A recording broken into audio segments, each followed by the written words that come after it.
The breaking point.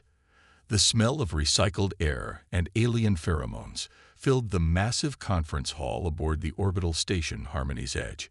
Captain Elena Vasquez stood at the human delegation's modest table, her dark eyes scanning the towering aliens that dominated the chamber. The Galactic Trade Consortium's annual summit always made humans look small, and that was exactly the point. Above her, the Zephyrian delegates lounged in their crystalline hovering chairs, their six-armed forms draped in silk that cost more than most human colonies' annual budgets.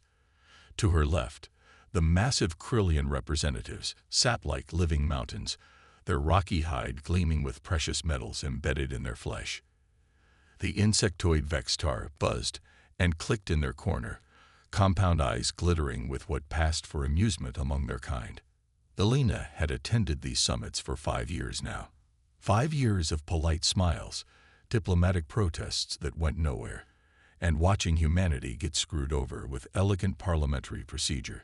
The consortium controlled 90% of galactic trade, and humanity was still considered a developing species despite having colonized 47 worlds.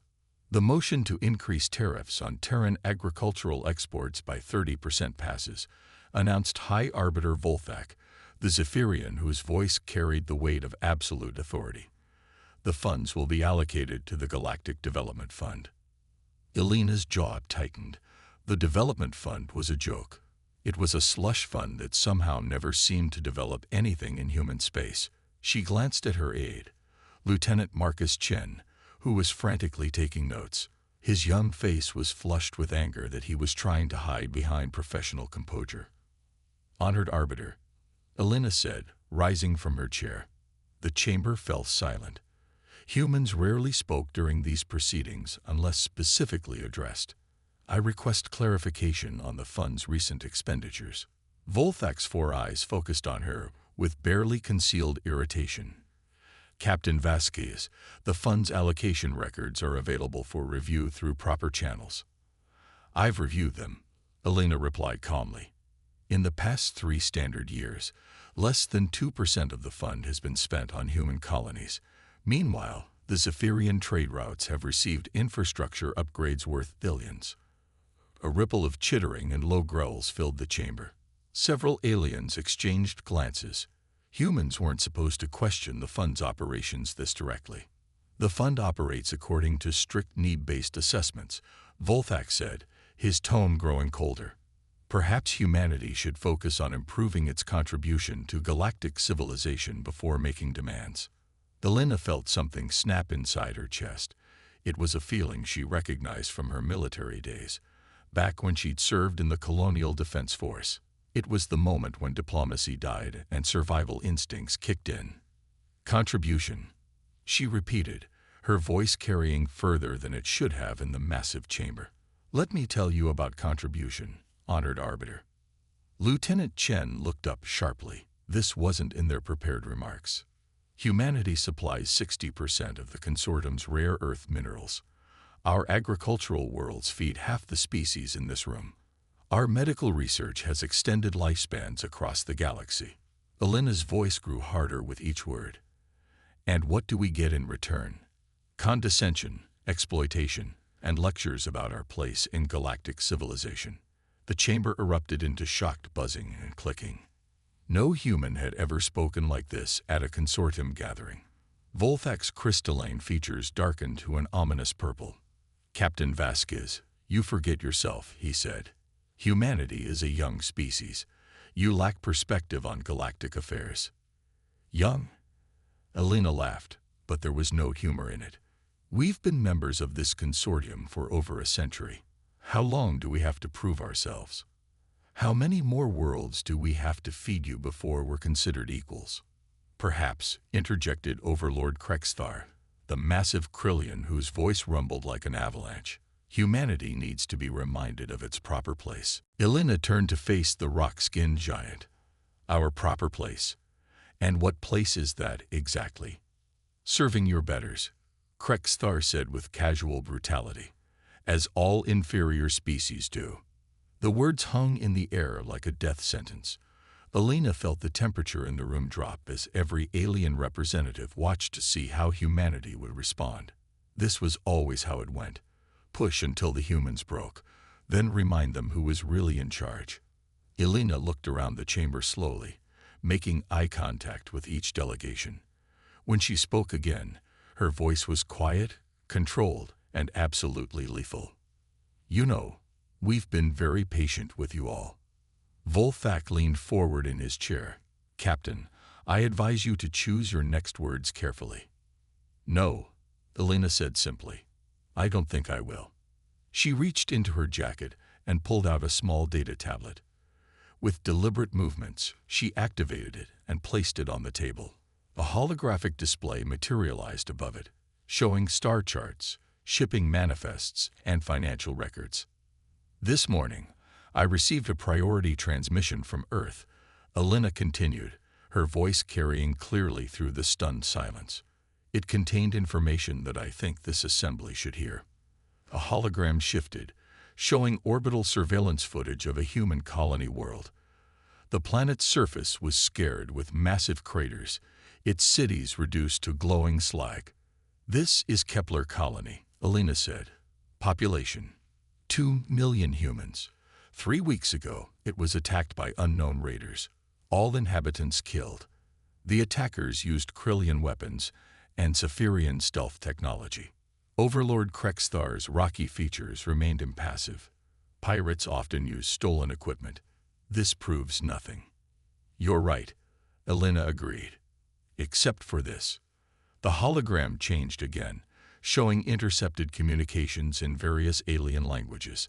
Elena didn't need to translate them. The shocked expressions on several alien faces did that for her. "Consortium Security Council authorized the raid," Elena said, her voice still deadly quiet. "The official designation was Economic Correction Action. 2 million human civilians murdered to send a message about trade compliance." The chamber erupted into chaos. Delegates shouted in a dozen languages, some trying to deny the evidence, others demanding explanations. Volthak slammed his gavel repeatedly, trying to restore order. Elena stood in the center of it all, unmoved by the storm she'd unleashed.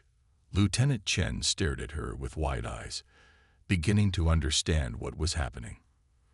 "For over a century," Elena said, raising her voice above the din, "humanity has played by your rules. We've been polite. We've been diplomatic. We've been good little junior partners in your consortium." The shouting began to die down as aliens realized she was still speaking. "We've overlooked the tariffs designed to cripple our economy. We've ignored the trade restrictions that favor your species. We've even tolerated the casual racism that passes for diplomacy in these chambers." Elena's eyes swept the room like targeting lasers. "But you made one critical mistake." "And what mistake was that?" Volthak asked, his voice dripping with disdain. Elena smiled for the first time since entering the chamber. It was not a pleasant expression. "You assumed we'd stay polite forever." She gestured to Lieutenant Chen, who activated his own device. Suddenly, every screen in the chamber came alive with new images. Human warships, massive and bristling with weapons, dropping out of hyperspace around key consortium worlds. Orbital defense platforms powering up around Earth and its colonies. Troop transports heading for strategic positions throughout human space. As of 2 hours ago, Elena announced, "Humanity has withdrawn from all consortium trade agreements. Our merchant fleets have been recalled. Our agricultural exports have been suspended. Our medical research sharing has been terminated." The silence in the chamber was deafening. Several alien delegates were frantically working their communication devices, trying to contact their home governments. Furthermore, Elena continued, "Any consortium vessel found in human space without explicit authorization will be considered hostile and dealt with accordingly." Volthak's 4 eyes blazed with fury. "You cannot be serious. Humanity lacks the strength to enforce such demands." "Do we?" Elena asked mildly. She gestured again, and the displays showed more images. Human colonies that had seemed defenseless were bristling with hidden defenses. Mining stations revealed themselves to be military outposts. Seemingly civilian ships began deploying weapon systems that shouldn't have existed. For the past 50 years, Alina explained, while you've been congratulating yourselves on keeping humanity in its place, we've been preparing for this day. Every slight, every insult, every act of economic warfare has been carefully catalogued and planned for. Overlord Krexthar stood slowly, his massive form casting a shadow over the human delegation. You threaten war. I threaten nothing, Alina replied. I'm simply informing you that humanity's patience has run out. We're done being your victim. The consortium has stood for 1,000 years, Volthak declared. No single species can challenge our authority. Alina's smile widened. You're absolutely right. No single species could challenge the consortium. She paused dramatically. Which is why we didn't come alone. The main display activated, showing dozens of worlds throughout the galaxy. On each one, ships were launching, defenses were activating, and populations were mobilizing. But these weren't human worlds. The Althian Republic has withdrawn from the consortium, Alina announced, as have the free worlds of Sigma Draconis, the Ta City Alliance, and 17 other star nations that were tired of being treated as second-class citizens. The chamber exploded into panic. Delegates screamed into communicators, demanding immediate contact with their governments. The carefully maintained facade of consortium unity was cracking in real time. Alina watched the chaos with satisfaction. You see, we humans have a saying. The enemy of my enemy is my friend. Turns out, the consortium has made a lot of enemies over the centuries. Volthak's crystalline face had gone completely dark. This is treason against galactic civilization itself. No, Alina said, her voice cutting through the noise like a blade. This is evolution. Part 2. The reckoning begins. The emergency session convened 6 hours later in a heavily secured section of Harmony's Edge. The casual arrogance that had dominated the morning summit was gone, replaced by barely controlled panic. Alina sat alone at the human delegation table, her posture relaxed but her eyes alert. She dismissed Lieutenant Chen and the rest of her staff, knowing what was coming would be ugly. The consortium's inner circle had assembled, Volthak representing the Zephyrians, Overlord Krexthar for the Krillians, Hive Mind Styxandra speaking for the Vexstar, and Admiral Geknur of the Aquatic Depth Lords. These 4 species controlled the consortium's military might, and their combined fleets could sterilize entire star systems. Captain Vasquez, Volthak began, his voice tight with controlled fury. You have precipitated a crisis that threatens the stability of galactic civilization. Alina raised an eyebrow. I precipitated it. That's an interesting interpretation of events. Do not play games, Admiral Geknur gurgled through his translation device. Your rebellion has already caused massive disruptions to trade networks throughout the galaxy. Good, Alina replied simply. That was the point. Hive Mind, Zyxandra's compound eyes glittered as she leaned forward. Her voice, when it came, was a harmony of dozens of individual tones speaking in unison. You cannot possibly believe that humanity can survive what you have started. The combined might of the consortium. We'll be fighting on 17 different fronts against species you've spent centuries oppressing, Alina interrupted. How's that working out for you so far?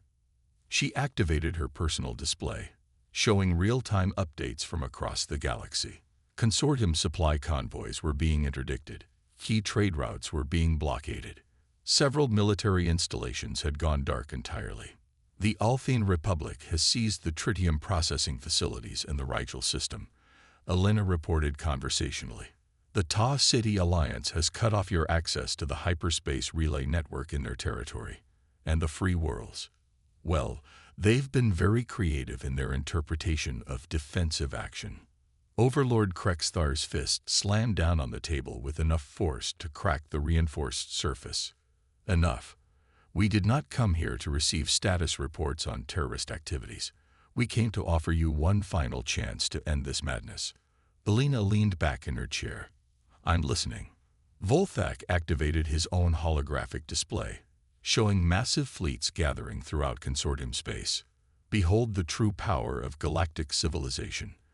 Over 10,000 warships, representing the combined military might of the galaxy's greatest species. Surrender now, and humanity will be granted clemency. Elena studied the display with apparent interest. Impressive. 10,000 ships, you said. 10,047. To be precise, Admiral Geknor confirmed with satisfaction. And how many of those are currently battle-ready? Elena asked. The alien commanders exchanged glances. Volthak's features darkened. All of them, naturally. Elena smiled that cold, dangerous smile again. Really?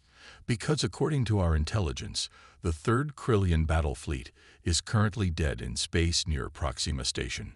Something about their fusion reactors developing mysterious malfunctions.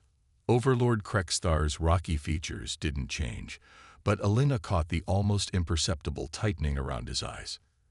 Similarly, she continued, the Zephyrian 5th Fleet has been reporting unusual problems with their navigation systems. Strange how their hyperspace computers keep calculating jump coordinates that would send them into stellar cores.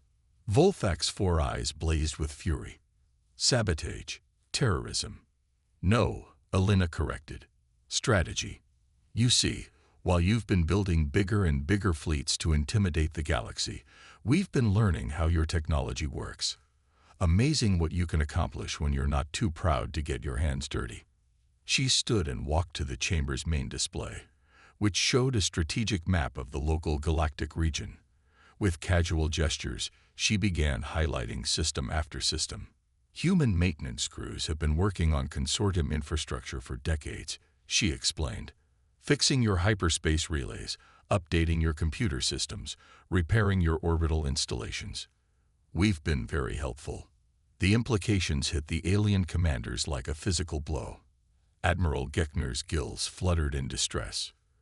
You could not have compromised our entire infrastructure. The security protocols were written by species that think in terms of overwhelming force and direct confrontation. Elena finished.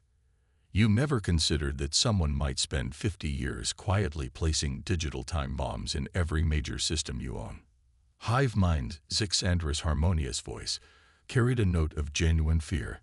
The economic disruption alone would affect billions of lives across hundreds of worlds.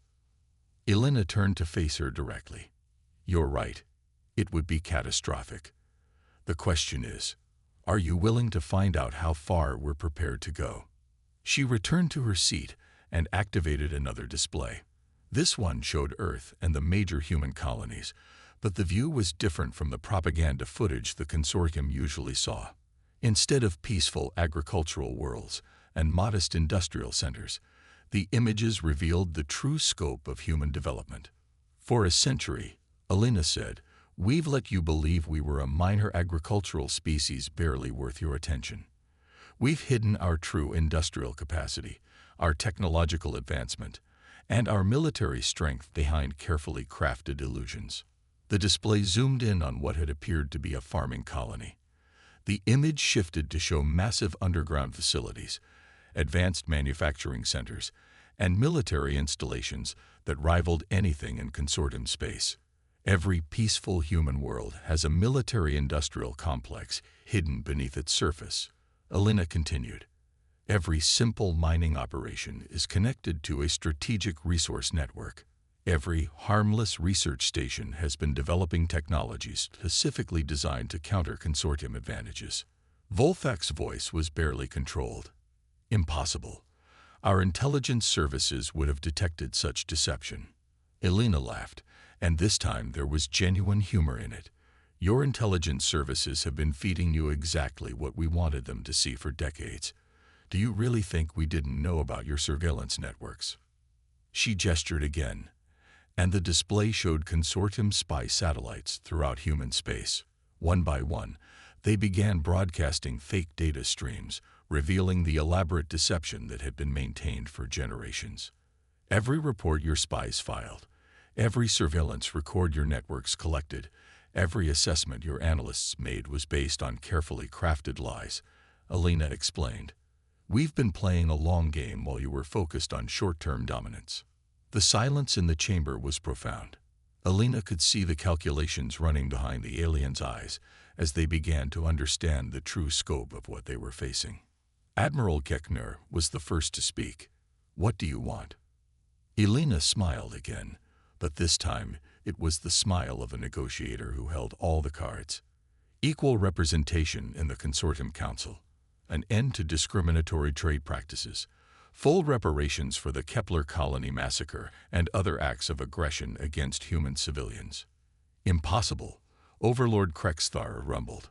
"The Consortium has never yielded to terrorist demands." "Then the Consortium won't exist much longer," Alina replied matter-of-factly. "Because in approximately 6 hours, every major hyperspace relay in Consortium territory will simultaneously suffer critical failures. Your fleets will be stranded in deep space, your trade networks will collapse, and your member worlds will be cut off from each other." She leaned forward, her dark eyes boring into each alien commander in turn. "Unless, of course, you'd prefer to negotiate." Volthak's crystalline features had gone almost black with rage. "You would destroy galactic civilization to satisfy human ambition." "I would end Consortium tyranny to secure human survival," Alina corrected. "And judging by the messages I've been receiving from your allies, I'm not the only one who feels that way." She activated a communication display showing dozens of incoming transmissions from Consortium member species. The subject lines told the story. "Requesting immediate cessation of hostilities. Proposal for emergency summit. Urgent need for diplomatic resolution. Your own members are abandoning you." Alina observed. Turns out, when given the choice between the Consortium's protection and economic collapse, most species choose survival. Hive mind, Zixandra's compound eyes glittered with calculation. "You cannot maintain this level of disruption indefinitely. Your resources are far more extensive than you realize," Alina interrupted. "And unlike the Consortium, we don't have to maintain control over unwilling subjects across hundreds of star systems. We can afford to fight dirty, because we're fighting for our lives." The chamber fell silent again as the alien commanders faced the reality of their situation. For 1,000 years, the Consortium had maintained power through superior technology and overwhelming force. But humanity had turned their own advantages against them, using patience, deception, and strategic thinking to level the playing field. Alina stood once more, straightening her uniform. "I'm going to leave you to discuss this among yourselves. You have 6 hours to decide whether you want to negotiate or fight. Choose wisely." She moved toward the chamber's exit, then paused at the doorway. "Oh, and one more thing. If any harm comes to human civilians or diplomats during these negotiations, the restraints come off entirely. And trust me, you really don't want to see what humanity looks like when we stop being polite." As the door sealed behind her, Alina allowed herself a small smile of satisfaction. Phase 1 was complete. The Consortium now understood they were in a real fight, not a simple suppression of an upstart species. What happened next would determine whether the galaxy entered a new age of cooperation or descended into a war that would reshape the stars themselves. Either way, humanity would never again be dismissed as a minor agricultural species deserving of casual contempt. The age of human deference was over. The age of human equality was about to begin.